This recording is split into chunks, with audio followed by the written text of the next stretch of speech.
The sound of heavy boots against marble floors echoed through the ornate halls of the Varelian embassy as Lieutenant Elias Cade made his way toward the ambassador's office. His uniform, now stripped of its decorations and rank insignia, felt foreign against his skin. Only the lieutenant bars remained a constant reminder of his fall from grace. "Enter," called Ambassador Thorne's voice from behind the carved wooden door. Elias stepped inside, his posture automatically stiffening into attention. Old habits died hard, especially for someone who had spent 15 years in Earth's Special Forces. "At ease, Lieutenant Thorne," said without looking up from his holographic display. "Or should I say Advisor Cade? That's your new title now." "Lieutenant is fine, sir," Elias replied, his voice flat. The ambassador finally raised his eyes, studying Elias with a calculated gaze. A career diplomat, Thorne had the uncanny ability to read people like books, a skill that had served him well across 17 different planetary postings. "You understand the nature of this assignment, I presume?" Thorne's tone was measured professional. "I'm to serve as a security consultant for the Earth Embassy on Virelia. A diplomatic exile, if we're being honest, sir." Thorne's lips twitched upward briefly. "Honesty has its place, Lieutenant, but diplomacy often requires selective clarity. Your record suggests you struggle with that concept." The unspoken reference to the Rigel incident hung between them. Elias had disobeyed direct orders to withdraw from a humanitarian evacuation zone when a local militia had attacked civilian shelters. His actions had saved 300 refugees, but violated 6 different protocols and nearly caused an interplanetary incident. The military tribunal had been surprisingly lenient, a demotion rather than a dishonorable discharge. Though everyone understood this advisory position was nothing but a convenient way to remove a problematic officer from the spotlight. "Your skills are needed here, Lieutenant," Thorne continued, gesturing to a seat. "Virelia is complicated. They've maintained independence from the Galactic Confederation for centuries, through a combination of valuable natural resources and an impenetrable culture of tradition. They're xenophobic, hierarchical, and exceedingly proud. Yet, for the first time in their history, they're showing willingness to engage in meaningful diplomatic relations." A holographic image of a tall, elegant figure appeared above the ambassador's desk. The Varelian female had the characteristic silver-blue skin and elongated features of her species, but there was something distinctive about her, bearing a quiet determination in her violet eyes. "Princess Ariana," Thorne explained. "The sole heir to the Varelian throne and remarkably a proponent of reform. She's been pushing her father, Emperor Valerian, to modernize certain aspects of their society, including their isolationist stance. The royal court is divided on the matter, with many noble houses vehemently opposing any change to their traditions." Elias studied the image. "And my role in this, sir?" "Tonight, the princess will be attending a diplomatic gathering at the Central Spire. It's unprecedented. Varelian royalty rarely participate in foreign functions. I need security personnel who understand both diplomatic protocols and potential threats. Your background makes you uniquely qualified." Thorne's expression turned serious. "This isn't some routine assignment, Cade. The stakes are extraordinarily high. If anything disrupts these initial talks, it could set back Earth-Varelian relations by decades." Elias felt a familiar weight settle on his shoulders. "I understand, sir." "No, I don't think you do," Thorne countered. "The Varelians have a particularly rigid social structure. Their traditions aren't merely cultural. They're practically encoded into their DNA after thousands of years of ritual practice. One of these traditions, the Dareth Bond, is especially sacred. It's a life debt ritual, so fundamental to their society that it's referenced in almost every aspect of their legal and ethical systems." "A life debt?" Elias asked, his interest piqued despite himself. "When a Varelian royal's life is saved by another, an ancient bond is formed, one that connects their life forces in ways our scientists still don't fully comprehend. It's part mystical, part biological. The Varelians believe it to be the will of their ancestors, manifesting through blood and sacrifice." Elias nodded slowly, processing the information. And this relates to tonight's function? How exactly? It doesn't, Thorne said firmly. I'm simply providing cultural context. Your job is to observe, protect our interests, and stay inconspicuous. Remember, Cade, you're not here to be a hero. You're here because it's better than a dishonorable discharge. Is that clear? Crystal clear, sir. The central spire lived up to its name, a twisting monolith of pearlescent stone that reached toward Virelia's twin moons, like a giant's finger pointing to the heavens. Elias adjusted the collar of his formal attire, a dark blue Earth Diplomatic Corps uniform that felt stiff and constraining compared to his usual military gear. From his position near the eastern wall of the grand reception hall, he had a clear view of the entire room while remaining relatively unnoticed. The hall was filled with a mixture of Earth diplomats, representatives from allied worlds, and a select handful of Virelian nobles who had deigned to attend. "Quite the spectacle, isn't it?" said a voice beside him. Elias turned to find a human woman in her 50s, elegant in an ambassador's formal wear. He recognized her as Dr. Lydia Savoy Earth's leading xenoanthropologist and cultural liaison. "It's certainly elaborate," Elias replied, gesturing toward the ornate decorations and ceremonial guards positioned throughout the hall. "The Virelians don't do anything halfway," Dr. Savoy noted. "Every gesture, every decoration has meaning. See those crystalline formations hanging from the ceiling. They represent the ancestral bloodlines of the royal house.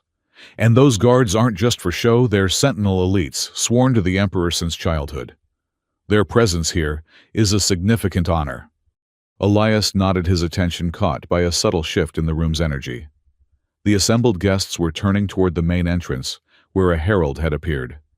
Her Royal Highness, Princess Ariana Virilan Solaris, heir to the eternal throne keeper of the sacred flames and voice of the coming dawn. The herald announced, his voice resonating through the hall. The princess entered, and the difference between her holographic image and physical presence was immediately apparent. She moved with fluid grace, her silver-blue skin catching the light like polished metal. Her traditional royal garments, flowing robes of deep purple and silver, seemed to shimmer with every step. But it was her expression that caught Elias's attention. Beneath the ceremonial poise was a sharp intelligence and what appeared to be carefully controlled tension. "She's taking an enormous risk being here," Dr. Savoy whispered. "The conservative faction of the court sees any interaction with outsiders as contamination of their sacred bloodlines. There are rumors that some noble houses would rather see her dead than allowing her reforms to continue." Elias's senses sharpened at the word dead. His eyes scanned the room more intently, noting positions, behaviors, potential threats. Years of combat training couldn't be switched off with a change of uniform. Princess Ariana moved through the gathering with practiced diplomacy, exchanging formal greetings with Earth officials. When she reached Ambassador Thorne, she inclined her head slightly, a gesture that Dr. Savoy quietly informed Elias was unprecedented, as Virelian royalty traditionally acknowledged no one as equals. "The winds of change blow even through the most ancient forests," Ariana said to Thorne, her voice melodic, with the distinctive Virelian accent that made human languages sound like poetry. "And with change comes new growth." "Your Highness," Thorne replied, clearly reciting a practiced response to the formal greeting. Elias continued his surveillance, noting with unease that several Virelian nobles were watching the princess with barely concealed disdain. One in particular, a tall, imposing figure with elaborate facial markings identifying him as a high-ranking court official, seemed to be tracking her every movement with cold calculation. The evening progressed with speeches and ceremonial exchanges. Elias maintained his vigilance, though nothing overtly suspicious had occurred. As servants began distributing drinks for a traditional toast, he noticed a slight irregularity, a server moving with too much purpose too directly toward the princess. Instinct took over. Elias moved before his conscious mind had fully processed the threat, slipping through the crowd with practiced efficiency.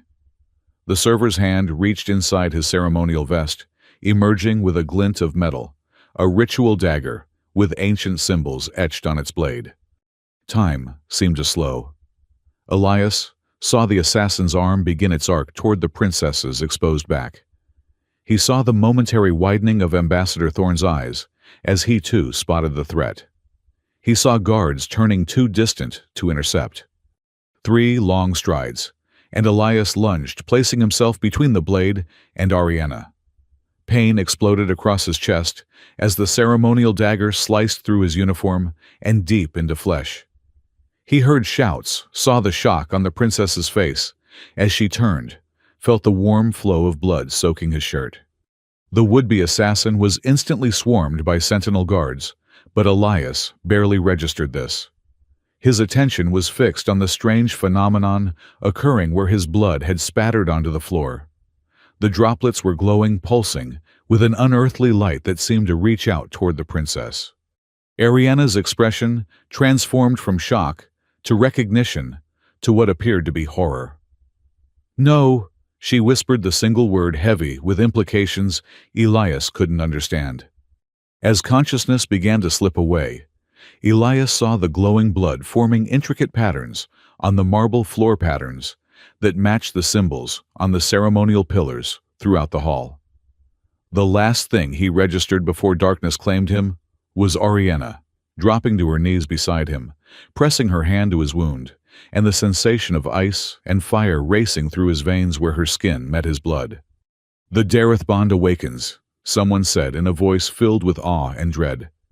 "The ancestors have chosen." Elias awoke to the sensation of soft fabric against his skin and the scent of unfamiliar spices in the air.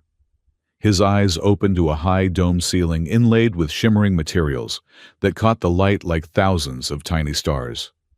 He attempted to sit up, only to be halted by a sharp pain across his chest. "Be still," came a melodic voice from nearby. "The healing is not complete." Turning his head, Elias found Princess Ariana, seated beside his bed, her formal attire replaced by simpler robes of deep blue. They were alone in what appeared to be an opulent chamber within the royal palace, a place no human had likely ever been permitted to enter. "What happened?" he asked, his voice rough from disuse. "The assassin was captured and has been interrogated," she replied, her violet eyes studying him with an intensity that made him uncomfortable.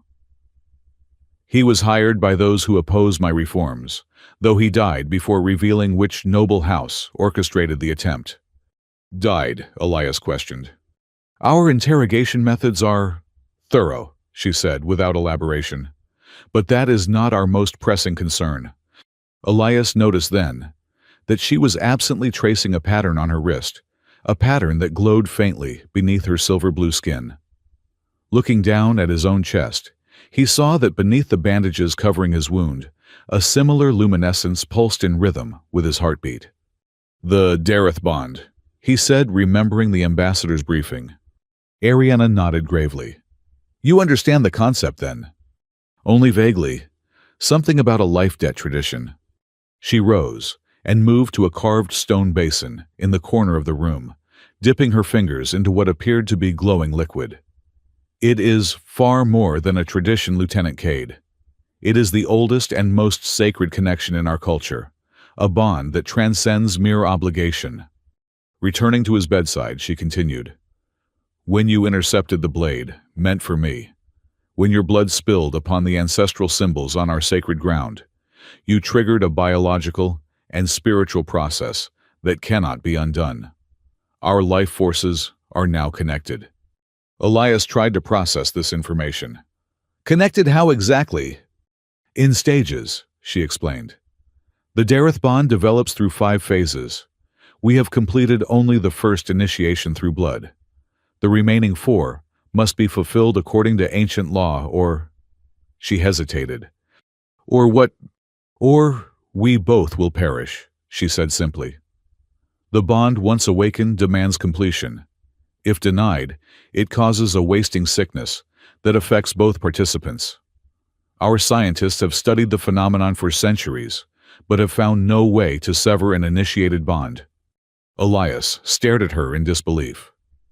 You're saying I'm magically bound to you, and if I don't complete some alien ritual, we'll both die. It is not magic, she corrected firmly. It is a biochemical and quantum resonance that our ancestors engineered into our genetic code thousands of years ago. The fact that it can affect human physiology is unprecedented. We believed it was specific to Virelian biology. She looked troubled by this revelation, and Elias wondered what other assumptions her people might have made about humans that were proving false. So what happens now? He asked. Now you become my Dareth Sentinel, my bound protector, until all phases of the bond are complete. Her tone suggested this was non-negotiable. And if I refuse? Ariana's expression hardened. Then, you condemn us both to a slow, painful death. The bond cannot be broken, Lieutenant. Not by choice, not by distance, not by technology. It is woven into the very fabric of our beings now. Elias attempted to sit up again more carefully this time. I need to contact my superiors, explain the situation. Ambassador Thorne has already been informed, she interrupted. He has agreed that you will remain here as my security advisor, is the term he used. A diplomatic fiction to explain your presence in the royal court. I don't have a say in this. Did you have a say when you threw yourself in front of that blade? She countered, a hint of genuine curiosity in her voice. Elias had no good answer for that. His action had been instinctive, the result of years of training, and perhaps something more fundamental to his character. The second phase will begin soon, Ariana said after a moment of silence. Memory sharing. It cannot be controlled or directed. The bond will select which memories are exchanged between us. Wait, Elias protested, alarm rising within him. You'll see my memories, all of them. Not all, she clarified. Only those the bond deems significant to our connection. Similarly, I cannot choose which of my memories will be revealed to you. It is a process of mutual vulnerability. The thought of anyone, especially this alien princess, witnessing his darkest moments, sent a chill through Elias. There were things in his past that he had never spoken of, things that haunted his dreams. How long do I have before this second phase begins? Days, perhaps, she said. And there is something else you should know. Ariana hesitated, seeming to choose her words carefully.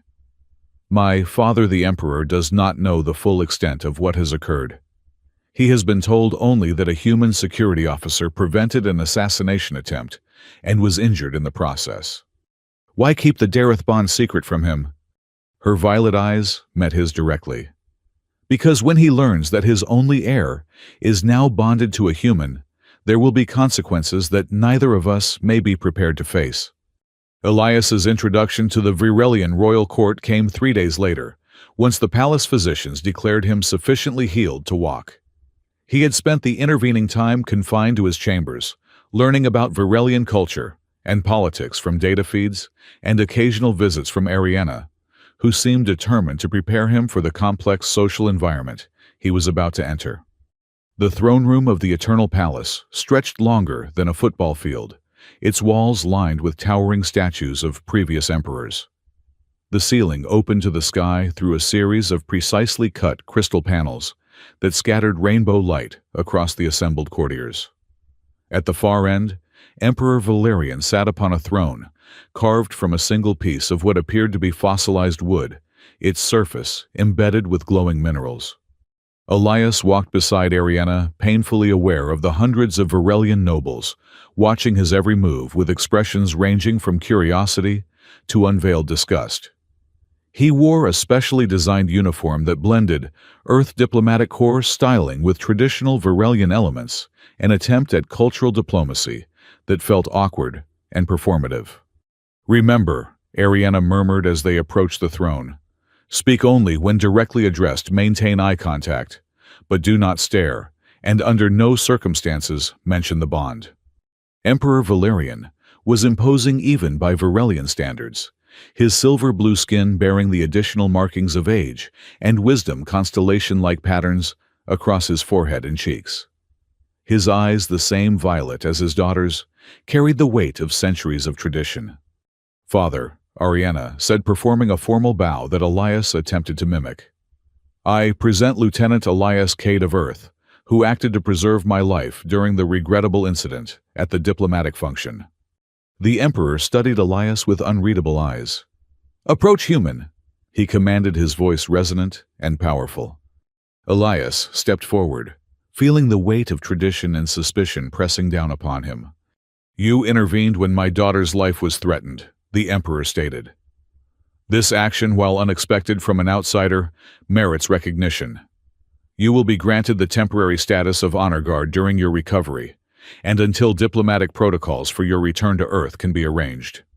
It was clearly a prepared statement, likely negotiated between the Emperor's advisors and the Earth Embassy. Elias inclined his head in acknowledgement, noting the subtle emphasis on temporary and return to Earth.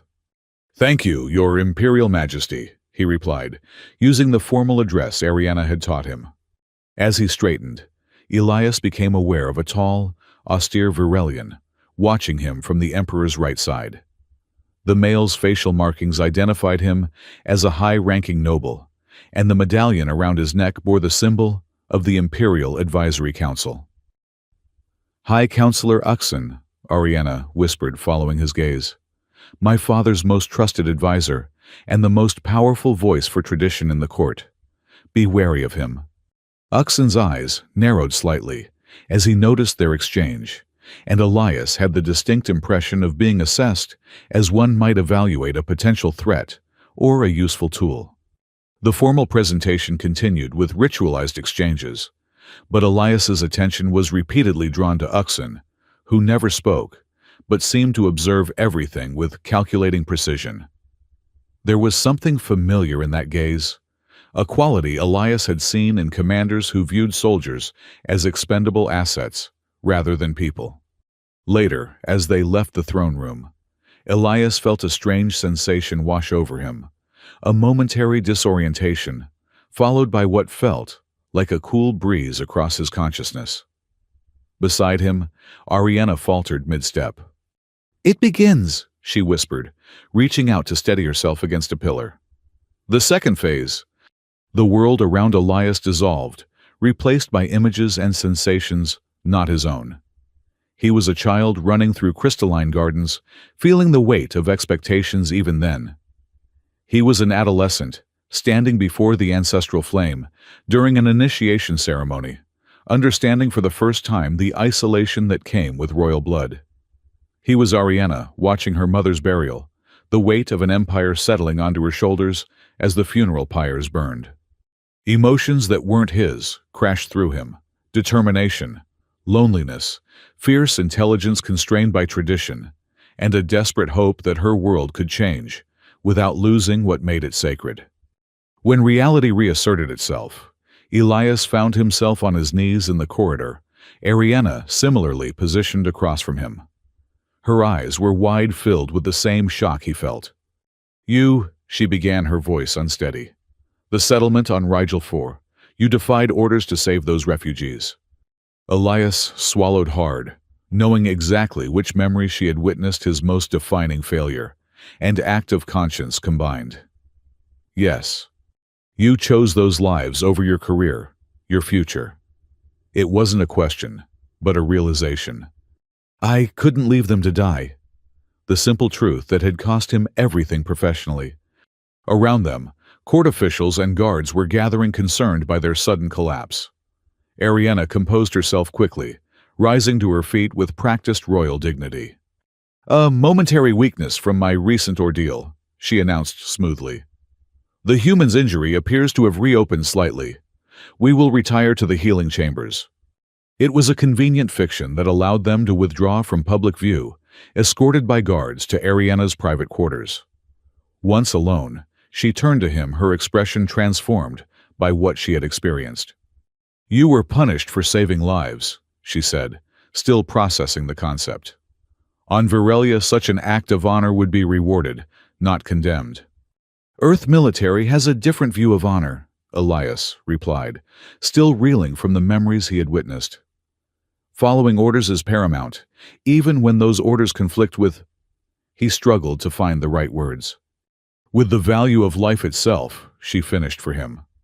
I understand now why the bond chose you. There is a resonance between us. Elias looked at her with new understanding as well. Your reforms, they're not just political maneuvering. You genuinely believe your people need to change.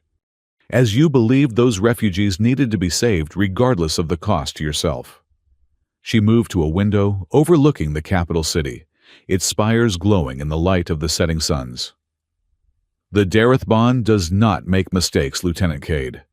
It has always been our most sacred truth that those joined by blood and sacrifice are joined for purpose. What purpose could possibly be served by binding us together? Elias asked the reality of their situation, settling back over him like a weight. Oriana turned to face him, and for the first time he saw something like hope in her expression. Perhaps to build a bridge between our worlds that cannot be easily broken. The bond has never formed between a Varelian and an outsider. Before that alone changes everything we thought we knew about our ancestral connections. Elias wasn't sure if he should feel honored or trapped by this distinction. What happens now with the memory sharing? It will continue intermittently over the coming days, she explained. We cannot control when or where it occurs, which is why you must remain close to me. If we are separated during an episode, what he prompted when she hesitated. The effects can be disorienting, painful even. The bond seeks proximity during its development phases. Elias considered this new complication. So I truly am to be your bound protector then, following you everywhere. For now, she agreed, until the bond stabilizes or completes its cycle. And how many more phases are there? 3, she said. After memory sharing comes the protection phase, where the bond physically compels proximity and heightens protective instincts. Then, unification, where our minds can communicate without words. Finally, if the bond is fully accepted by both participants, there is completion, a permanent linking that allows for shared strength healing and awareness regardless of distance. Elias tried to imagine being permanently connected to another being in such an intimate way. The concept was both fascinating and terrifying. And if we don't reach completion, he asked, then we remain in whatever phase we've achieved with its limitations and requirements until death. Her expression turned solemn. There is no severing the Dareth bond once initiated, Elias. The only escape is death, and due to the nature of the connection, the death of one often leads to the death of the other. The implication was clear. Their fates were now irrevocably intertwined, whether they wished it or not. Your Earth ambassador seems quite disturbed by these developments. Ariana noted, changing the subject slightly. He has requested your return to the embassy multiple times. I'm not surprised, Elias replied. This is unprecedented territory for human diplomacy. Do you wish to return to your people? She asked, her tone carefully neutral. Elias considered the question. His rational mind said yes.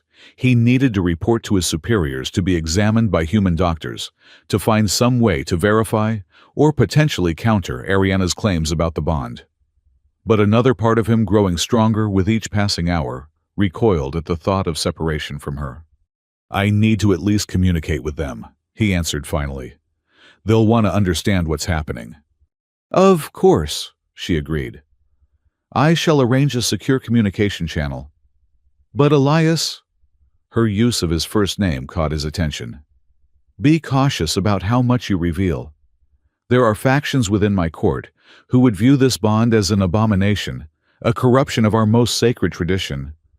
If they believe I am permanently bound to a human, they might decide you're unfit to rule, he concluded, understanding the political ramifications. Ariana nodded grimly. Or worse, they might decide that eliminating you would free me from the contamination of human influence. The Dareth bond is meant to be a blessing, a divine connection. In our history, it has only formed between Varelians of noble blood. This deviation will frighten many who cling to the old ways. Like High Counselor Uxon, Elias observed. Especially Uxon, she confirmed. He has spent decades cultivating influence over my father and positioning his nephew as a potential consort for me. Your presence threatens everything he has worked for." The political landscape was becoming clearer, and Elias didn't like what he saw. He was not merely caught in an alien cultural tradition, but had become an unwitting pawn in what appeared to be a complex power struggle for the future of Virelia itself. "So I'm either your divinely appointed protector or a corrupting alien influence," he summarized dryly, "depending on which faction is talking." "Welcome to Virelian court politics, Lieutenant," Ariana replied with the ghost of a smile, "where destiny and conspiracy are often indistinguishable from one another." In the days that followed, Elias experienced more memory exchanges with Ariana, sometimes brief glimpses, other times extended sequences that left him disoriented and emotionally raw. He witnessed her childhood isolation within the palace walls, her secret studies of Earth culture, against her tutor's wishes, her growing determination to change her society's isolationist stance. In turn, she experienced his military training combat deployments, the camaraderie of his unit, and the crushing weight of the Rigel 4 incident that had derailed his career. These involuntary exchanges created an intimacy between them that transcended normal human or Virelian connections. Elias found himself understanding Ariana's subtle expressions, anticipating her thoughts, feeling a growing protectiveness that went beyond duty or obligation. "The protection phase approaches," Ariana explained during one of their private conversations in the palace gardens, one of the few places they could speak without being overheard by court officials. "You will begin to sense threats to my safety more acutely, and the bond will cause physical discomfort if we are separated." "How much discomfort are we talking about?" Elias asked, watching the strange luminescent plants that surrounded them sway in the gentle breeze. "It varies depending on the strength of the bond and the individuals involved," she admitted. "For some historical pairs, separation caused merely anxiety or restlessness. For others," she hesitated. "For others, the pain was debilitating." Elias absorbed this information with growing concern. His position within the palace remained tenuous at best. The emperor tolerated his presence only because Ariana had framed it as a diplomatic courtesy and temporary arrangement. If the truth of the Dareth bond became known, or if the protection phase manifested as strongly as Ariana suggested it might, their carefully constructed fiction would crumble. "Your father must suspect something," he observed. "I've been at your side constantly for over a week now." "He believes I am merely honoring the life debt our culture demands," she replied. "A temporary arrangement of gratitude before you return to Earth. He does not know, cannot know the depth of what has occurred." Their conversation was interrupted by the approach of a Virelian female in the distinctive armor of the Royal Guard. Unlike the ceremonial sentinels who stood watch in the palace, this guard moved with the practiced efficiency of a true warrior. "Your Highness," she said, bowing formally to Ariana. "The Emperor requests your presence in the council chamber immediately." Ariana's expression revealed nothing, but Elias felt a flutter of anxiety through their strengthening bond. "Did my father indicate the nature of this summons, Riva?" "No, Your Highness," the guard replied. "Only that it concerns matters of succession and tradition." Elias and Ariana exchanged a look of concern. Those specific terms, succession and tradition, had been the consistent rallying cry of the conservative faction, led by Uxan. "We will attend him at once," Ariana declared, rising gracefully from her seat. As they followed Riva through the palace corridors, Elias noticed the guard casting curious glances his way. Unlike most Virelians, her gaze held no disgust or suspicion, only thoughtful assessment. "Commander Riva leads my personal security detail," Ariana explained quietly. "She has served my family for 3 generations and has more battlefield experience than most of our military command." 3 generations. Elias questioned, studying the guard, who appeared to be in her physical prime. "Virelians have considerably longer lifespans than humans," Ariana reminded him. "Riva has seen 270 cycles of our moons." Before Elias could process this information, they arrived at the council chamber, a circular room, dominated by a massive table carved from the same luminescent wood as the emperor's throne. Around it sat the 12 high counselors with Emperor Valerian at the head and Uxin at his right hand. "Daughter," the emperor acknowledged as they entered. "And Lieutenant Cade." His hesitation before Elias's name carried volumes of unspoken sentiment. "You summoned us, father," Ariana replied with formal deference, taking her designated place at the table.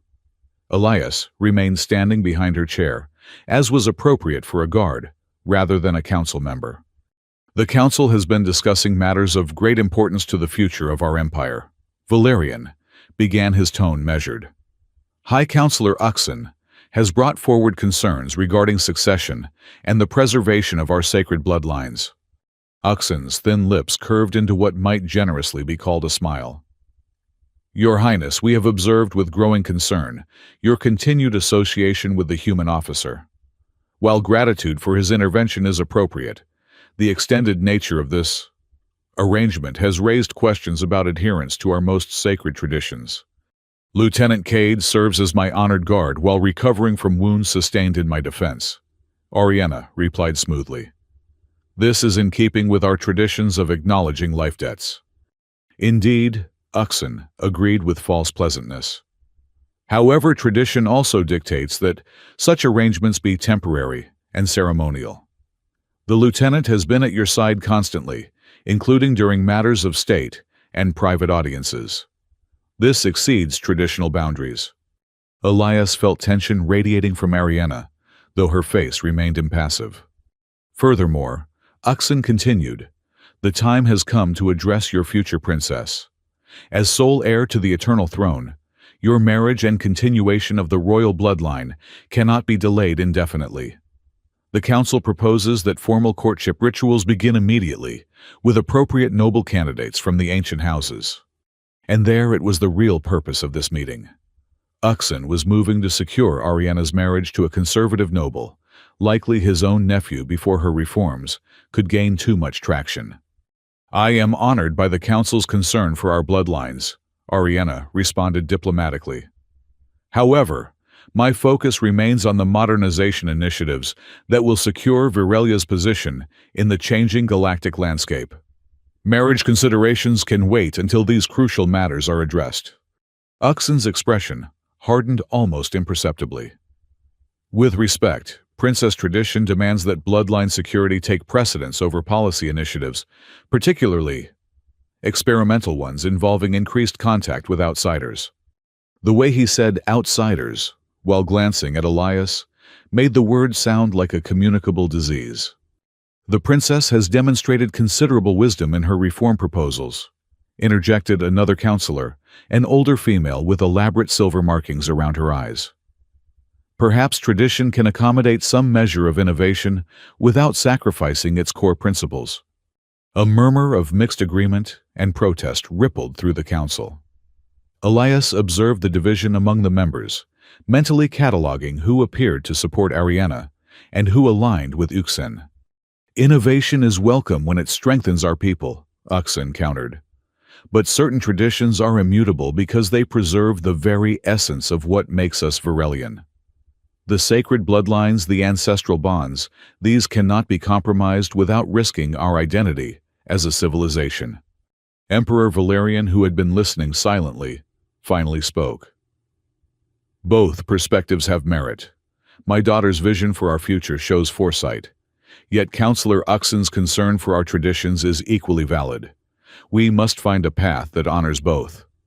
"Perhaps," Uxin suggested smoothly, "the princess might demonstrate her respect for tradition by participating in the celestial purification ritual during the coming alignment of our moons.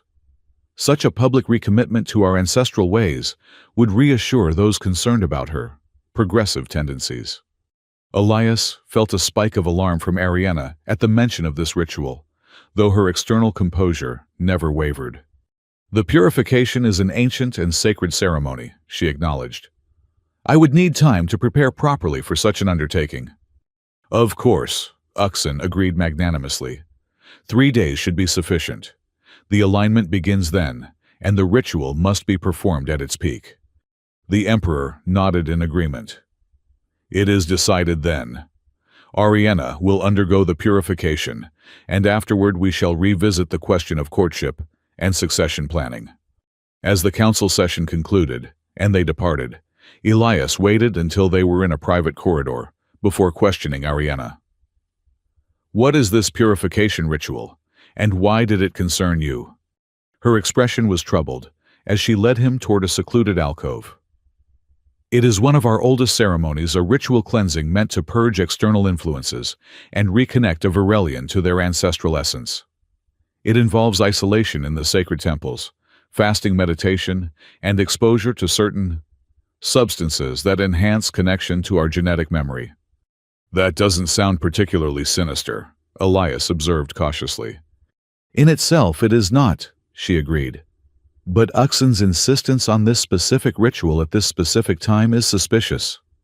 The purification is known to temporarily disrupt unusual energy patterns within the body. Understanding dawned on Elias. He suspects the Dareth bond. Or he simply hopes to separate us long enough to test his theory, she confirmed.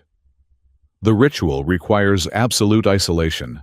No guards, no attendants, only the temple priestesses are permitted contact with the supplicant. And if we're forcibly separated during the protection phase? Elias didn't need to complete the thought. They both understood the potential consequences.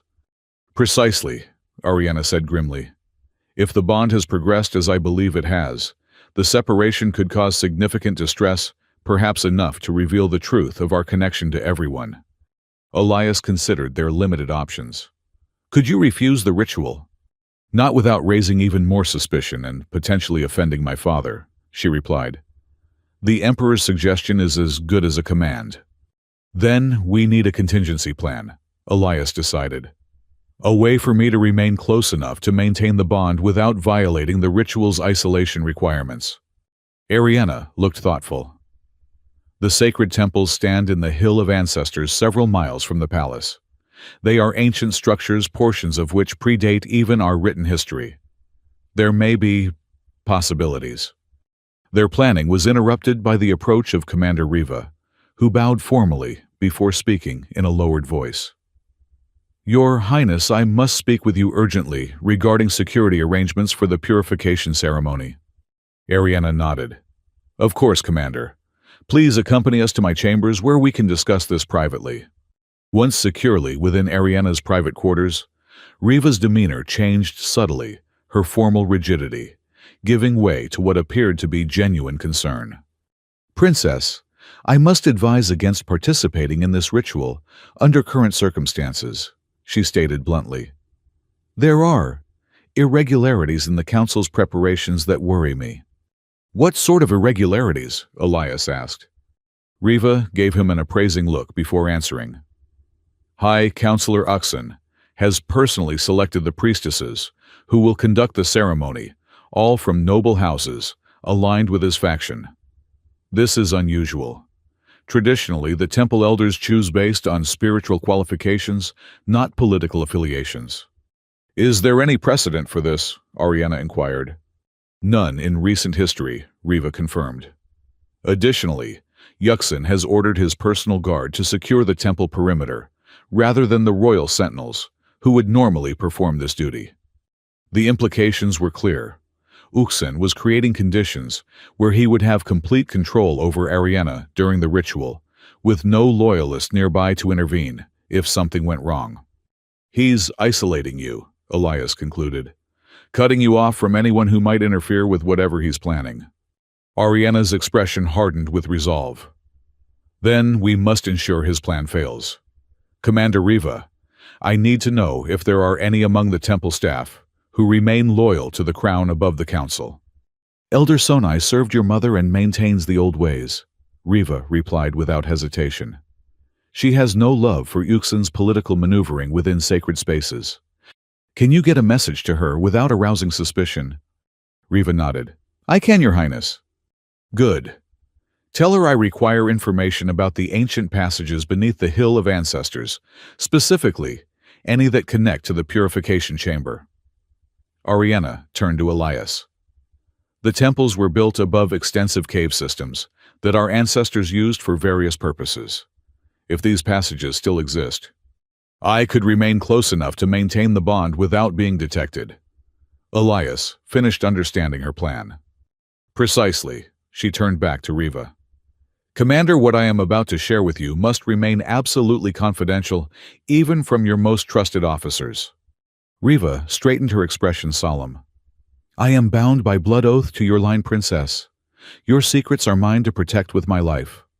Ariana took a deep breath. Lieutenant Cade and I are connected by a Dareth bond.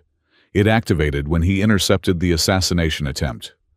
To her credit, Riva's only reaction was a slight widening of her eyes.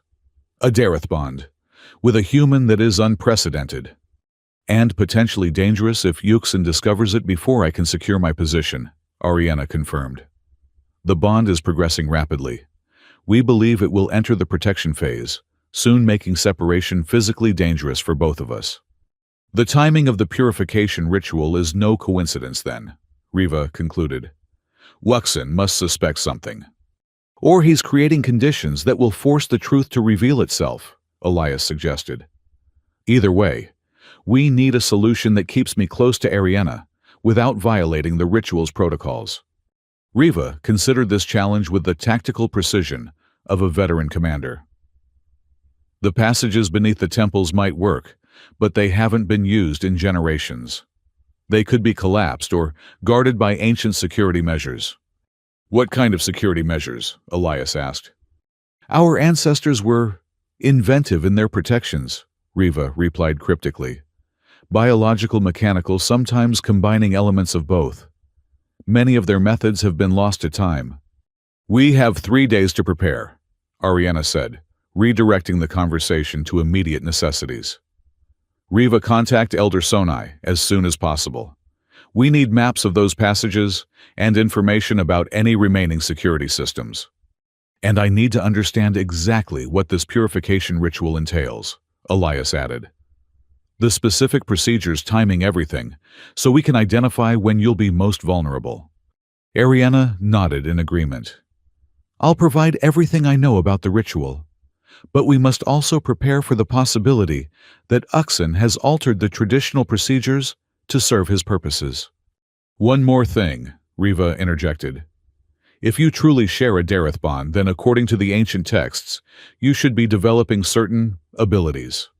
Enhanced awareness of each other's presence, emotional states, perhaps even thoughts. We've experienced memory sharing, Ariana confirmed. Then use it, Riva advised. The bond itself may be your greatest asset if Yuxin attempts to harm either of you. In the histories, bonded pairs could draw strength from one another, share sensory information, even temporarily access each other's physical capabilities in times of extreme need. Elias and Ariana exchanged looks of surprise. Neither had considered that the bond might provide tactical advantages rather than just complications. The next 3 days will be crucial, Riva continued. You must strengthen your connection as much as possible before the separation. According to the old stories, bonded pairs would prepare for potential separation through a process called evarishen, something like soul anchoring in your language. And how exactly does one anchor a soul? Elias asked, not entirely comfortable with the metaphysical terminology. Through shared experience, focused intention, and physical proximity, Riva explained. The specifics vary across accounts, but the principle remains consistent. The stronger the connection before separation, the more resilient it becomes during forced absence. Ariana looked thoughtful. My mother once spoke of the ancient bonded guardians who could maintain their connection across great distances through such practices. I had thought it merely legend. Many legends have their roots in truth, Your Highness, Riva replied, particularly those concerning the Dareth bond. As they continued planning, Elias felt the weight of their situation settling over him. What had begun as a simple diplomatic assignment had evolved into a life-altering connection to an alien princess and placed him at the center of an interplanetary political crisis. Yet beneath the complexity and danger, he sensed something else growing, a purpose, a connection that transcended cultural boundaries, and perhaps offered something he had been missing since his fall from grace in Earth's military, a cause worth fighting for. The 3 days before the purification ritual passed in a blur of preparation, subterfuge, and increasingly intense bond experiences. Elder Sonai, through coded messages delivered by Riva, provided ancient maps of the temple complex, including the forgotten passages beneath the purification chamber. The maps were fragmentary and written in an archaic form of the Varelian language, requiring Ariana to translate them herself to avoid involving potentially untrustworthy scholars. Meanwhile, Elias and Ariana dedicated themselves to strengthening their bond through the soul-anchoring process Riva had described. They spent hours in close proximity, sharing memories voluntarily, instead of waiting for the bond to trigger exchanges, and practicing focused awareness of each other's emotional states. "I can sense your constant vigilance," Ariana commented during one such session. They sat cross-legged, facing each other in her private meditation chamber, the air heavy with aromatic incense that helped Varelians focus their mental energies. "It never fully stops, even when you appear relaxed. Military training becomes instinct after a while," Elias explained. "Always scanning for threats, evaluating exits, assessing potential weapons in the environment. It must be exhausting to live in such a state of constant readiness." Elias considered this. "I've never really thought about it that way. It's just normal for me." "I sense something else beneath it," she continued, her violet eyes studying him with unnerving perception. "A restlessness, as though you're seeking something you haven't found." The accuracy of her observation unsettled him. "The bond is getting stronger," he deflected. "Yes," she agreed, allowing the subject change. "I can feel your presence even when we're in separate rooms now, like a warmth at the edge of my consciousness." "For me, it's more like a musical note held continuously in the background," Elias tried to explain. "I always know which direction to find you, how far away you are." These developments both fascinated and alarmed him. The bond was becoming far more than the simple biological connection Ariana had initially described. It was reshaping his perception of reality itself. On the evening before the ritual, Commander Riva brought them final confirmation of their suspicions. Uxin had indeed modified the traditional purification ceremony. The ritual normally involves meditation, fasting, and exposure to ancestral memory stones, she reported in Ariana's chambers. But Uxin has added an element, an ancient elixir called Voshanti, that supposedly enhances connection to ancestral memories. "Voshanti hasn't been used in ceremonies for 3 centuries, Ariana said with alarm. "It was discontinued because it rendered supplicants completely suggestible while under its influence." "Mind control," Elias translated grimly. "Essentially, yes," she confirmed. "It opens neural pathways typically reserved for ancestral memory, making the mind vulnerable to external suggestion that it interprets as the voice of ancestors." "The perfect opportunity for Uxin to plant ideas that serve his agenda," Riva concluded. Elias paced the room, processing this new threat. "So, not only is he trying to separate us to expose the bond, but he's also planning to brainwash you while you're isolated." "It appears so," Ariana agreed. "Though brainwash isn't precisely accurate. Voshanti creates a temporary state where ancestral authority is magnified. If Uxin presents his suggestions as the will of my ancestors, my culturally conditioned respect for their wisdom would make resistance extremely difficult." "Can you refuse to drink it?" Elias asked. "Refusing any element of the purification once it has begun would be seen as rejection of our most sacred traditions," she explained. "It would provide Uxin exactly the ammunition he needs to declare me unfit for succession." Riva interjected with a tactical observation. "There may be another option. The temple passages Elder Sonai identified include one that opens into a small chamber behind the ceremonial wall of the purification room. Historically, temple guardians would observe rituals from this hidden position to ensure proper procedures were followed. So I could potentially interrupt if things go wrong," Elias suggested. "Yes, But timing would be crucial, Riva cautioned. Interrupting too early would expose your presence without justification.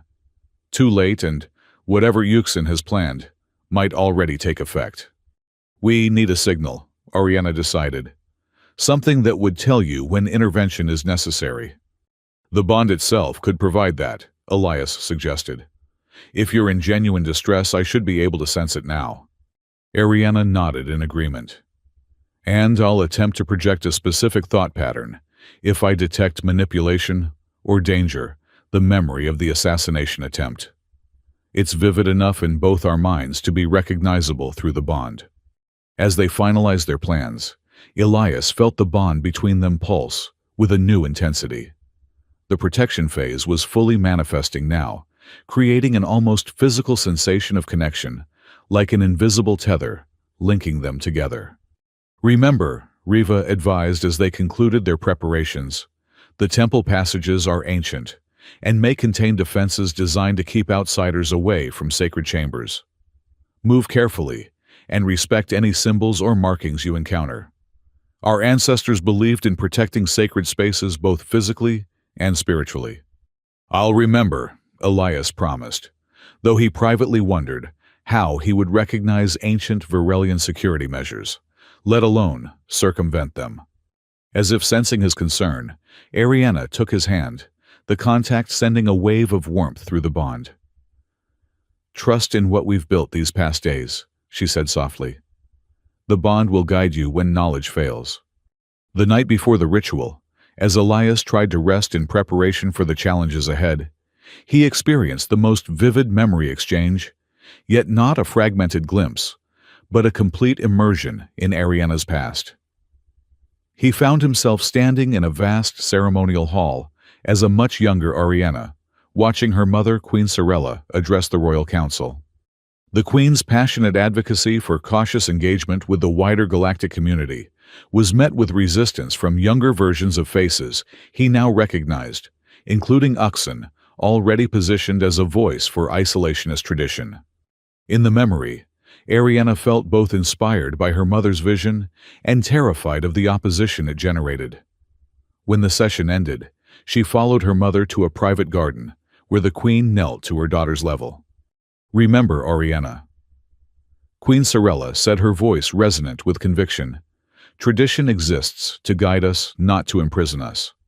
The greatest honor we can show our ancestors is not blind obedience to their ways, but the courage to adapt their wisdom to new challenges they could never have foreseen. The memory shifted to a later time, the Queen's death chamber. Ariana stood beside her mother's bed as the royal physicians withdrew their expressions, confirming what everyone already knew: the mysterious illness had progressed beyond treatment. Emperor Valerian sat broken beside his wife, his usual imperial composure shattered by grief. "Promise me," the dying queen whispered to Ariana. "Promise you will continue what I began. Virelia cannot remain isolated forever. Change must come, but it must come with respect for who we have always been." "I promise, Mother," the young princess vowed, tears streaming down her face. "And you," the queen turned to her husband, "must protect her when I am gone. There are those who would rather see our line end than allow the changes that must come." The emperor's response was lost as the memory began to fade, but the emotion lingered, grief intertwined with purpose, a daughter's promise becoming a life's mission. When Elias awoke, he found his face wet with tears that weren't his own. The bond had shared not just the memory, but the raw emotion attached to it. He understood now on a visceral level what drove Ariana's reforms. This wasn't mere political ambition or abstract idealism. It was a sacred vow to a dying mother and a genuine belief that her people's survival depended on carefully managed change. The revelation left him with a renewed sense of purpose as dawn broke on the day of the purification ritual. Whatever dangers lay ahead, whatever Yuxin had planned, Elias was now fighting not just for Ariana's safety or his own survival, but for the fulfillment of a promise and the future of a civilization poised between tradition and necessary evolution. The Temple of Ancestral Purification stood atop the highest point of the Hill of Ancestors, its ancient stone structure gleaming with embedded minerals that caught the morning light. Unlike the more modernized buildings of the capital city, the temple appeared virtually unchanged from the time of its construction thousands of years earlier, a physical manifestation of Varelian tradition's resistance to change. Elias watched from a concealed position as Ariana's processional approached the temple steps. She walked alone, dressed in ceremonial white robes, embroidered with family sigils, her normally loose hair bound in intricate braids that signified submission to ancestral authority. Behind her, at a respectful distance, came Emperor Valerian and the council members, including Uxon, whose satisfied expression sent a chill through Elias despite the morning heat. The separation was already affecting them both. Elias felt a persistent discomfort, not quite pain, but a wrongness that grew sharper with each step Ariana took away from him. Through their strengthened bond, he sensed her experiencing the same sensation, though her face betrayed nothing to the observers. Once Ariana had entered the temple with a ceremonial escort, Elias made his way to the hidden entrance Elder Sonai had identified in the ancient maps. It was located in a seemingly solid rock face at the base of the hill, concealed by natural formations and visible only if one knew precisely where to look. The entrance mechanism was ingenious in its simplicity, a series of carved handholds that, when pressed in the correct sequence, triggered a stone panel to slide sideways. Elias followed the memorized pattern and was rewarded with the soft grinding of stone against stone as a narrow passage opened before him. The tunnel beyond was dark and low-ceilinged, forcing him to crouch as he made his way forward. He activated a small light source, careful to keep it shielded to avoid detection, and began the journey through Virelia's ancient past. The passage walls were covered with elaborate carvings, depicting historical events, religious ceremonies, and what appeared to be instructions or warnings in an archaic form of Varelian script. Elias moved carefully, mindful of Riva's warnings about ancient defenses. His caution proved warranted when, after several minutes of progress, he encountered the first security measure, a section of floor that subtly differed in color from the surrounding stone. Remembering the maps, he recognized this as a pressure plate that would trigger some unknown mechanism if stepped upon. Pressing himself against the wall, Elias edged past the trap section, only to find himself facing a more complex challenge, a chamber where the floor was entirely composed of similar plates with no clear safe path across. He paused, considering his options. Turning back wasn't viable, not with Ariana moving deeper into the temple above him. The discomfort of their separation was increasing steadily, and through the bond, he sensed she had already begun the preliminary stages of the ritual. Examining the chamber more carefully, Elias noticed symbols carved above each pressure plate, variations on the same ancestral markings he had seen throughout the palace. Some appeared more worn than others, suggesting they had been stepped on more frequently. A memory flickered through the bond Ariana, as a child, learning about the sacred symbols of her lineage. The most important ancestral markers were touched reverently during ceremonies, while lesser bloodlines were acknowledged but not directly engaged with. Understanding bloomed the safe path would follow the hierarchy of Ariana's direct ancestral line. Focusing on the symbols, Elias identified the markers representing her family's primary lineage and carefully stepped only on those plates. He made it halfway across before a misstep sent a tremor through the chamber. Freezing in place, he felt rather than heard ancient machinery activating somewhere within the walls. A section of ceiling began to lower gradually, threatening to crush him if he remained in place. Abandoning caution, Elias rushed forward, following his instinct and the faint guidance of the bond. He reached the far side of the chamber, just as the ceiling descended completely, sealing the room behind him. Breathing heavily, he continued onward, now guided as much by his connection to Ariana as by the memorized maps.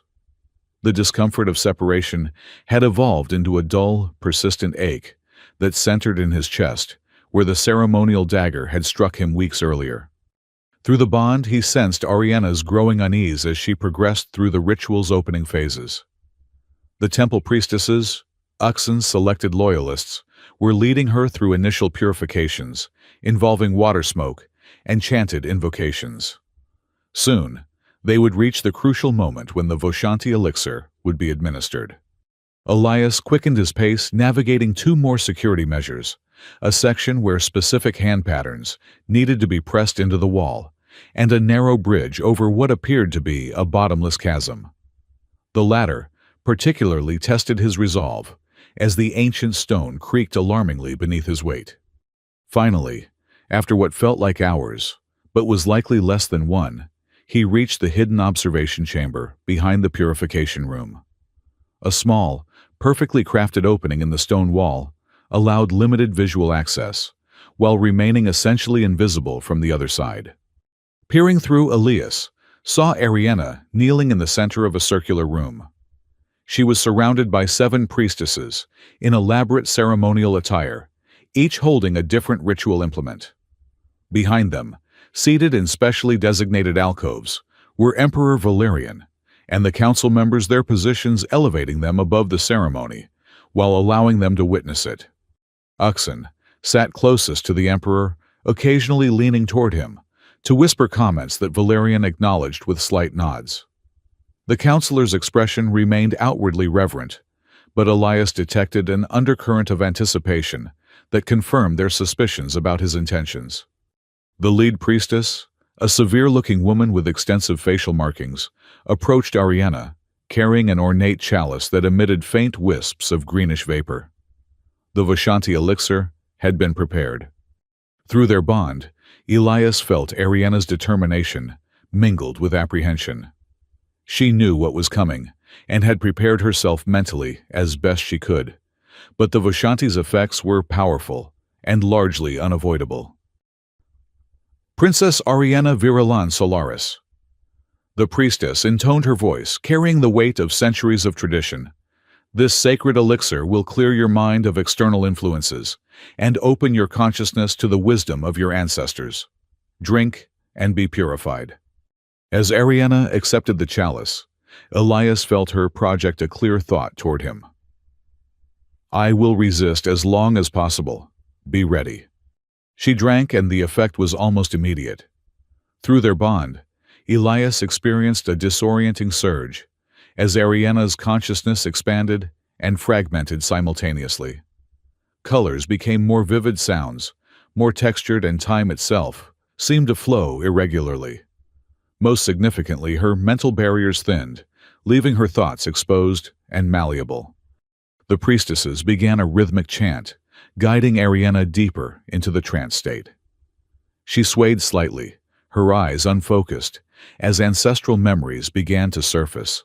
Generations of rulers, facing challenges, making decisions, upholding traditions. Then, as the chanting reached a crescendo, the lead priestess moved closer to Ariana and began speaking in a lower tone that wouldn't carry to the observing nobles. Hear the wisdom of your ancestors, princess, she murmured. They speak through me now. The path you have chosen is false. Your reforms threaten the purity of our bloodlines and the stability of our society. External influences have corrupted your judgment. Through the bond, Elias felt Ariana struggling to maintain her sense of self against these suggestions. The Voshanti made the priestess's words resonate with artificial authority, as though they truly came from revered ancestors rather than Uxan's political agenda. Your mother was misguided, the priestess continued, striking at Ariana's core motivation. Her vision would have destroyed everything our people have built. Your father knows this truth, but has been weakened by grief. You must abandon her path and return to traditional ways. Elias sensed Ariana's mental resistance wavering as the elixir's influence deepened. The false ancestral voices were becoming harder to distinguish from genuine memory, the suggested doubts blending with her own fears. The human who saved you is an anomaly, a disruption in the sacred order. The priestess added, moving to the true purpose of this manipulation. His continued presence pollutes our court and threatens our genetic purity. You must sever all connections to him and pledge yourself to a proper Varelian union." At this direct attack on their bond, Elias felt a surge of protective anger rise within him. The sensation flooded through their connection, giving Ariana a momentary anchor against the swirling influences of the Vishanti. The lead priestess frowned, sensing unexpected resistance. She gestured to her colleagues, who intensified their chanting while she continued her subversive whispers. "The human has formed an unnatural attachment to you," she suggested. "This is why you feel conflict. His alien influence must be purged entirely from your mind and body. You will request his immediate return to Earth upon completion of this ceremony." Elias watched Uxin lean forward in his observation alcove, clearly recognizing that a crucial moment had arrived. The counselor made a subtle hand signal to the priestess, who nodded almost imperceptibly before producing a small crystal vial filled with luminescent blue liquid. This wasn't part of the traditional ritual. Through their bond, Elias sensed Ariana's momentary confusion cutting through the Vishanti's effects. "To complete your purification," the priestess announced loud enough for all observers to hear, "you must cleanse your blood of any foreign elements. This sacred essence will burn away all external influences and restore your pure Varelian nature." Ariana's alarm cut through the bond like a knife. "This is not part of the ritual, it's poison or worse." Elias didn't hesitate. He pressed the specific pattern Elder Sonai had described on the observation wall, causing a hidden door to swing inward. In 3 long strides, he was in the purification chamber, interrupting the sacred ceremony in a way that no outsider had ever dared. "Stop!" he commanded, his voice echoing off the ancient stones. Gasps and shouts of outrage erupted from the observing counselors. The emperor rose to his feet, his expression a mixture of shock and fury. The priestesses froze in place, the lead one still holding the suspicious vial. "This is sacrilege," Uxin thundered, pointing an accusing finger at Elias. "The human defiles our most sacred ritual." Elias ignored him, focusing entirely on Ariana, who was struggling to break free of the Vishanti's influence. Through their bond, he projected clarity and strength, helping her fight through the elixir's effects. "That vial contains no purification essence," Elias declared, addressing the emperor directly. "It is poison intended to harm the princess, while making it appear to be part of the ritual." "Preposterous!" Uxin sputtered. "This human has clearly lost his mind. Guards, remove him immediately." Temple guards moved toward Elias, but he stood his ground. "Test the substance," he challenged. "If I'm wrong, I'll accept any punishment your laws demand." Emperor Valerian raised a hand, halting the guards. Despite his obvious anger at the interruption, the emperor's concern for his daughter overrode his outrage. "Explain yourself, human," he commanded. "The purification ritual has been corrupted," Elias stated firmly. "High Counselor Uxin selected these specific priestesses because they are loyal to him, not to the crown. The additional substance they attempted to administer is not part of the traditional ceremony." The lead priestess found her voice. "This is a sacred purifying essence used in ancient times." "Then you won't mind drinking it yourself," Elias interrupted his tone, leaving no room for argument. The priestess blanched instinctively, clutching the vial closer to her robes, a telling reaction that did not go unnoticed by the emperor. "Give me the vial," Valerian commanded, his voice deadly calm. When the priestess hesitated, 2 royal guards moved to flank her. Reluctantly, she surrendered the blue liquid to the emperor, who examined it carefully. "This bears the mark of the Nephilim orchid," he observed, his expression darkening. "A substance that does not purify, but severs specifically. It severs bonded connections of all kinds, including familial ones." His gaze shifted to Uxin. "Why would my daughter need such a thing, Counselor?" Uxin's composure finally cracked. "The human has corrupted her. Can you not see it? They have formed an abomination, a Dareth bond between species. It must be severed before it permanently taints our royal bloodline." The chamber fell silent as the accusation hung in the air. All eyes turned to Ariana, who was now standing shakily, fighting through the remaining effects of the Vishanti. "Is this true?" the Emperor asked his daughter, his voice barely audible. Ariana straightened, summoning her royal dignity, despite the circumstances. "Yes, father." When Lieutenant Cade intercepted the assassination attempt, his blood mixed with mine upon the ancestral symbols. The Dareth bond activated of its own accord. Murmurs of shock and outrage rippled through the council members. Several made warding gestures against perceived contamination. "Impossible," one elderly counselor protested. "The sacred bond cannot form with non-Virelian blood. Our ancestors ensured this protection." "And yet it has happened," Ariana replied firmly. "The bond is real and it grows stronger daily. This proves what I have argued all along, that the differences between our species are not as fundamental as tradition has led us to believe." Uxan seized on this confirmation. "You see, she admits to the abomination. This proves her unfitness to rule. The poison, no. The cleansing agent was necessary to free her from this corruption before it became irreversible. And yet you concealed this necessity within a sacred ritual without informing me," the Emperor observed coldly. "You acted without imperial authority, counselor." "I acted to preserve our bloodline and traditions." Uxan insisted, his composure fully abandoning him now. "Something you have failed to do since Sorella poisoned your mind with her progressive nonsense." The mention of the dead queen in such terms visibly shocked the Emperor. His expression hardened into something dangerous as he turned to the guards. "Detain Counselor Uxan and these priestesses," he ordered. "They will be questioned thoroughly regarding this unauthorized addition to a sacred imperial ritual." As guards moved to comply, Uxan made a desperate gesture toward the remaining temple guards, clearly his pre-positioned loyalists. 3 of them immediately moved to block the royal guards, while another rushed toward Ariana with a weapon drawn. Elias reacted instinctively, placing himself between the princess and danger once again. But this time, something extraordinary happened. The Dareth bond pulsed with unprecedented power, and Elias felt Ariana's consciousness partially merge with his own. Suddenly, he had access to fighting techniques he had never learned, ancient Virelian martial arts passed down through generations of royal guardians. His body moved with a fluid grace that combined his military training with these newly accessible skills. He disarmed the attacking guard with a precise strike to nerve points that human anatomy didn't possess, but Virelian physiology did, knowledge that came directly through the bond from Ariana's ancestral memories.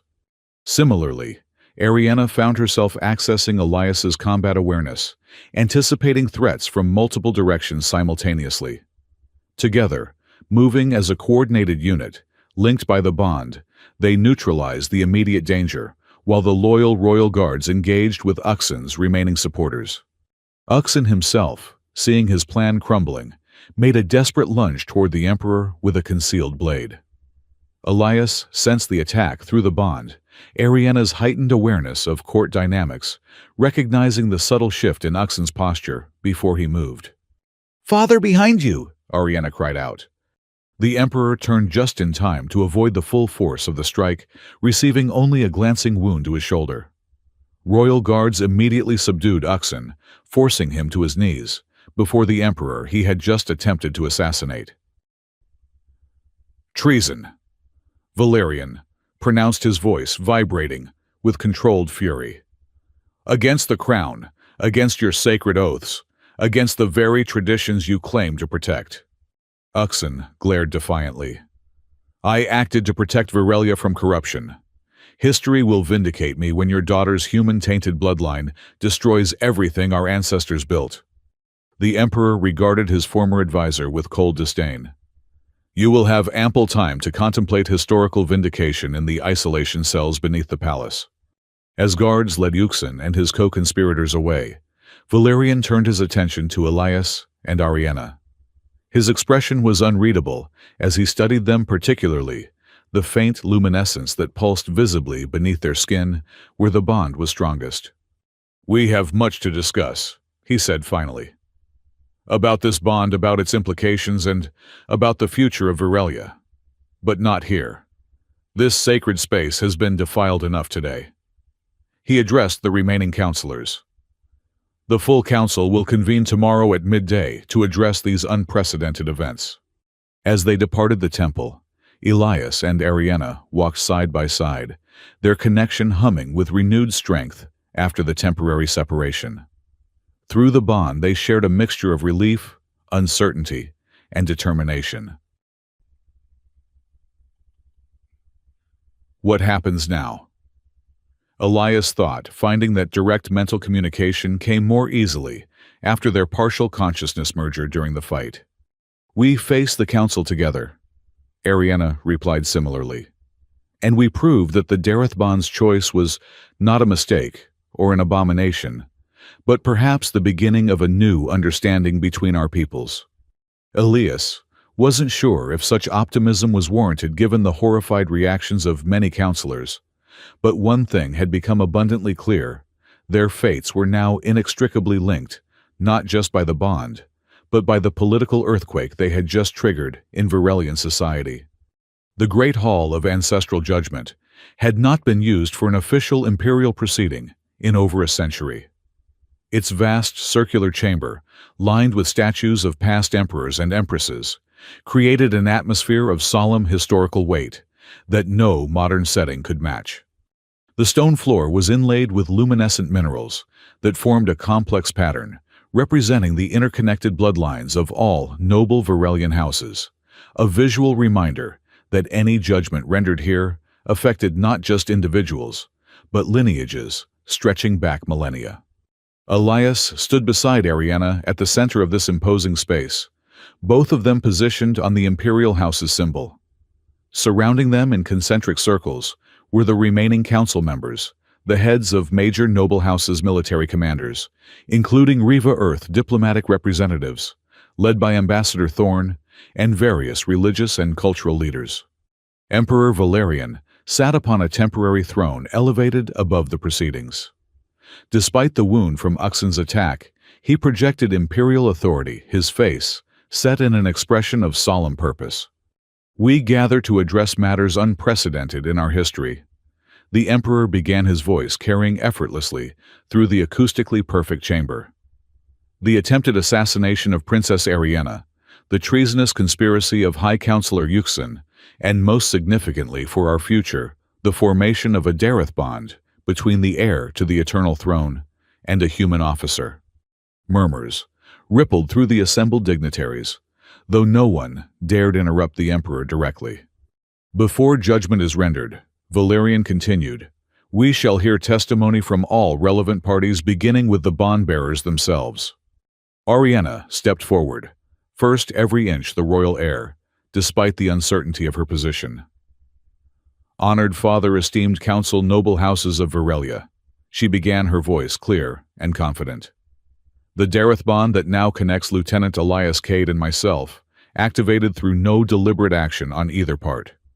It came into being the moment he placed himself between an assassin's blade and my heart, an act of selfless protection that our most sacred traditions have always honored. She paused, allowing her words to settle before continuing. For generations we have believed that the Dareth bond could only form between Varelians of noble blood. This assumption has now been proven false, which raises a profound question. What other assumptions about our separation from other species might also be incorrect? This direct challenge to conventional wisdom caused visible discomfort among the traditionalists, but Ariana pressed on. The bond has progressed through 3 phases already: initiation, memory sharing, and protection. In each stage, it has functioned exactly as our ancient texts describe, despite Lieutenant Cade's human physiology. More significantly, during yesterday's confrontation, we experienced the beginning of the 4th phase, unification, accessing each other's abilities in a moment of shared danger. She turned slightly toward Elias, their connected energies visibly pulsing beneath their skin. This is not an abomination, as Counselor Uxan claimed, but perhaps the most profound evidence yet that the path of cautious engagement with other worlds, the path my mother advocated, is indeed our destiny. Several counselors shifted uncomfortably, but others nodded thoughtfully. Elias noticed Ambassador Thorne watching with barely concealed amazement, clearly processing the diplomatic implications of this unprecedented connection. When Ariana finished, Elias stepped forward to offer his perspective. He spoke plainly, without diplomatic flourishes or political calculation, an approach that seemed to resonate with many of the military leaders present. "I did not come to Virelia seeking this bond," he stated candidly. "Nor did I fully understand its significance when it activated. But having experienced its effects, having shared memories and abilities with Princess Ariana, I cannot view it as anything but meaningful." He addressed the concern that seemed to underlie much of the opposition. "I understand your fear of contamination or dilution of your traditions. Earth's history contains many examples of cultures that disappeared through uncontrolled integration with others. But there is a difference between thoughtful engagement and reckless abandonment of identity. The Dareth bond itself proves this. It has connected us without erasing either of our distinct natures." Following their testimony, various experts presented evidence regarding the bond's authenticity and implications. Temple scholars confirmed that all observable manifestations matched historical accounts of legitimate Dareth bonds. Medical specialists presented scans showing the unprecedented quantum resonance between Virelian and human cellular structures. Most compelling was the testimony of Elder Sonai, who had helped them access the temple passages. The ancient priestess, respected even by the most conservative factions, presented historical texts, suggesting that the original architects of the Dareth bond had designed it to recognize worthy souls, regardless of physical form, a nuance that had been lost over centuries of isolationist interpretation. Throughout these presentations, Elias and Ariana remained connected through the bond-sharing observations and providing each other strength as the weight of scrutiny pressed upon them. They could sense the chamber's emotional currents shifting gradually from outrage and shock toward cautious curiosity, at least among some factions. Finally, Emperor Valerian rose to deliver his judgment, silence falling instantly across the hall. "The evidence presented confirms beyond doubt that a true Dareth bond exists between my daughter and Lieutenant Cade," he declared. "Our ancestral laws regarding such bonds are clear and inviolable. Those joined by the Dareth bond are considered unified in purpose by the will of our ancestors themselves. No earthly authority, not even the Emperor, may sever or deny such a connection." He paused, his gaze sweeping the assembly. "However, the unprecedented nature of this particular bond crossing species boundaries, that we believed impermeable, requires us to consider its broader implications carefully." The tension in the room was palpable, as all waited for the Emperor's next words. "Princess Ariana remains heir to the eternal throne." He continued, triggering visible relief from her supporters and resigned acceptance from most opposition factions. "The Dareth bond's selection of Lieutenant Cade as her protector must be honored according to our most sacred traditions." Here, he paused again, clearly approaching the most controversial aspect of his decision. "Therefore, I hereby establish a new position within our imperial structure, Dareth Sentinel of the Crown. Lieutenant Elias Cade will hold this position with all rights and responsibilities traditionally accorded to bonded protectors, while serving as bridge between our world and Earth." Murmurs erupted again, but Valerian raised a hand for silence. "This arrangement honors both our traditions and the new reality we must now navigate. The Dareth bond has always been viewed as a sign from our ancestors' guidance during times of significant change. We would be fools to ignore such guidance now, when the wider galaxy presses ever closer to our borders." His expression softened slightly as he looked directly at his daughter. "Sorella would be proud of your courage, Ariana. Perhaps she understood more than any of us what the future would require." The formal declaration was followed by a complex ritual that officially recognized Elias's unprecedented position. He knelt before the Emperor to receive a ceremonial band of office, a metallic armband inscribed with symbols representing both his Earth origins and his new Virelian connection. As the ceremony concluded and the assembly began to disperse, Ambassador Thorne approached Elias with an expression that mingled disbelief and diplomatic calculation. "Well, Lieutenant," he said quietly, "when I assigned you to observe a diplomatic function, I didn't anticipate you becoming a permanent fixture in an alien royal court." "Neither did I, sir," Elias admitted. Thorne studied him thoughtfully. "Earth Command will have many questions about the nature of this bond and its potential significance for interspecies relations." "I understand, sir. I'm prepared to provide whatever information might be helpful." "Are you?" Thorne asked pointedly. "Because from what I've observed, this connection goes far beyond professional duty or diplomatic convenience. The implications are profound." Before Elias could respond, Ariana joined them, acknowledging the ambassador with formal respect. "Ambassador Thorne, I hope you will convey to your government that Lieutenant Cade's new position represents an unprecedented opportunity for deepening understanding between our worlds." "Indeed, Your Highness," Thorne replied smoothly, "though I suspect many on Earth will wonder where his ultimate loyalties now lie."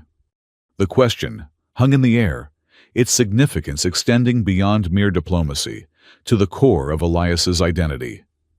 Through their bond, Ariana sensed his momentary uncertainty, the pull between his Earth origins and his new Virelian connection. "His loyalty is to truth and protection," she answered for him, as it has always been. The bond did not change Lieutenant Cade's essence. It simply recognized qualities that already existed. Thorne nodded thoughtfully. "A diplomatic answer, Your Highness. I look forward to seeing how this unprecedented arrangement develops." He turned back to Elias. "I'll expect regular reports, Lieutenant. This position of yours may have been arranged by ancient alien mysticism, but you're still technically attached to the Earth diplomatic corps." "Yes, sir," Elias agreed, though they both understood that the situation had moved well beyond normal chain of command. In the days that followed, Elias and Ariana worked to establish the practical parameters of their new reality. The bond continued to strengthen, allowing increasingly sophisticated mental communication and emotional awareness. They developed protocols for maintaining appropriate boundaries, despite their connection crucial for both Ariana's political functions and Elias's sanity. The wider political implications began to materialize as well. Moderate factions within the Virelian nobility, emboldened by the Emperor's acceptance of the bond, started advocating for careful expansion of diplomatic and cultural exchanges with Earth and other allied worlds. Conservative elements remained opposed, but had lost significant influence following Oxen's treason. 1 month after the confrontation at the temple, Ariana presided over the first official joint cultural exchange between Virelia and Earth, a carefully orchestrated event that allowed selected representatives from both worlds to share art, music, scientific knowledge, and philosophical perspectives in a controlled setting. Elias stood at her side during the opening ceremony, their bond a visible reminder of the unprecedented connection now forming between their worlds. As Ariana delivered her address, emphasizing shared values while respecting differences, he felt a surge of pride through their connection, not just for her diplomatic skill, but for the vision she was bringing to life. Later that evening, they walked alone through the palace gardens, one of the few places where they could speak privately, without the weight of constant observation. "Your mother would indeed be proud," Elias said, referencing the memory he had experienced of Queen Sorella's dying wish. Ariana smiled, an expression that had become more frequent as the political pressure had gradually eased. "Sometimes I feel her presence, especially during important moments. Perhaps it's just memory, or perhaps something more. Having experienced the reality of the Dareth bond, I'm less quick to dismiss the something more possibilities," Elias admitted. They walked in comfortable silence for a while, the twin moons of Virelia casting their distinctive blue-silver light across the crystalline plants that surrounded them. "I received a message from my mother today," Elias said eventually. "Ambassador Thorne arranged for it to be transmitted from Earth." "How did she react to your new position?" Ariana asked, sensing the emotional complexity behind his statement. "Better than I expected. She said she always knew I'd find my place eventually, though she admitted an alien royal court wasn't on her list of possibilities. He smiled slightly at the memory. She wants to visit if that ever becomes possible. I would like to meet her, Ariana said sincerely. The memories I've experienced through the bond show how much she shaped who you are. Elias nodded, then hesitated before voicing the question that had been on his mind, increasingly often. What happens when the bond reaches completion? The final phase. Ariana turned to face him directly. According to the ancient texts, completion represents the full realization of the bond's purpose, a permanent joining that transcends ordinary connections. Bonded pairs who reach this state were said to experience a synthesis of strengths while maintaining their individual identities. That's the technical answer, Elias observed, but not the complete one. She smiled at his perception, a benefit of their deepening connection. No, not complete. In our history, many bonded pairs who reached completion also formed personal unions. The intensity of the connection often led naturally to romantic attachment, though this was never a requirement of the bond itself. The possibility hung between them, unacknowledged until now, but increasingly difficult to ignore as their connection deepened on multiple levels. And is that something you would consider? Elias asked carefully. Eventually, through the bond, he felt her genuine consideration of the question, free from political calculation or cultural prejudice. I believe the bond forms between those who are already aligned in essential ways, even if they don't recognize it initially, she said thoughtfully. It doesn't create compatibility, it reveals it. She reached out, taking his hand in a gesture that sent warmth cascading through their connection. So, yes, Elias, it is something I would consider. Not because the bond demands it, but because what we've discovered through this connection is something rare and valuable, something worth exploring further when the time is right. The admission shifted something fundamental between them, an acknowledgement of possibilities that extended beyond duty or tradition into territory that was both more personal and more profound. As they continued their walk through the gardens, the bond hummed with shared purpose and nascent understanding. They had become living symbols of connection between worlds that had once seemed irreconcilably separate. Whether as diplomatic partners, bound protectors, or potentially something more intimate, their journey had only just begun, a bridge between traditions and innovations, between preservation and necessary change. And for Elias, who had once lost everything for following his conscience, there was a sense of having found not just purpose, but home, not on Earth or Virelia specifically, but in the connection that now defined his existence. The Dareth bond had changed everything, yet, in some essential way, it had simply revealed who he had always been, someone willing to stand between danger and those who needed protection, regardless of the cost. Something on your mind? Ariana asked, sensing his contemplation through their bond. Just thinking that sometimes the longest journeys lead exactly where we needed to go, he replied with a smile. Even when the destination wasn't on any map we recognized. She nodded in understanding, her violet eyes reflecting the moonlight. That's the true wisdom of the Dareth bond, I think. It doesn't create paths that never existed. It illuminates those that were always possible, but required courage to walk. Together, they continued through the garden, two individuals from different worlds, connected by something ancient, yet entirely new, a bond that respected tradition, while embracing change, much like the future they were now helping to create.